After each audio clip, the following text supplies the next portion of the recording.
স্পেনের সুনামগঞ্জ জেলা welfare association in স্পেনের অভিষেক ও পরিচিতি সভা হয়েছে। মঙ্গলবার রাতে রাজধানীর মাদ্রিদের স্থানীয় গ্রাম বাংলা রেস্টুরেন্টে এই সভা হয়।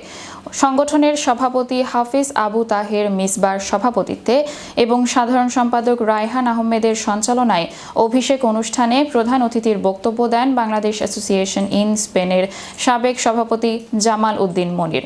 বিশেষ অতিথির বক্তব্য রাখেন বায়তুল মোকাররম বাংলাদেশ মসজিদের সাধারণ সম্পাদক আল আমিন মিয়া, বাংলাদেশ অ্যাসোসিয়েশন ইন স্পেনের সাবেক সাধারণ সম্পাদক কামরুজ্জামান সুন্দর, গ্রেটার সিলেট অ্যাসোসিয়েশন ইন স্পেনের সাবেক সভাপতি আব্দুল মোজাক্কির, কমিউনিটি ব্যক্তিত্ব আব্দুল কাইয়ুম মাসুক, সাইয়েদ মিয়া, বিক্রমপুর মুন্সিগঞ্জ সমিতি ইন স্পেনের সাবেক সাধারণ সম্পাদক রাসেল দেওয়ান, ঢাকা জেলা অ্যাসোসিয়েশন ইন স্পেনের সাধারণ সম্পাদক এইচ.এম. মাসুদুর রহমান, সিলেট জেলা অ্যাসোসিয়েশন ইন স্পেনের সিনিয়র সহসভাপতি আহমেদ আসাদুর রহমান সাদ, হবিগঞ্জ জেলা অ্যাসোসিয়েশন ইন স্পেনের সিনিয়র সহসভাপতি হাফিজ মিয়া, সাধারণ সম্পাদক রুবেল রানা, কারি আব্দুর রৌফ, মাওলানা আব্দুল হামিদ প্রমুখ।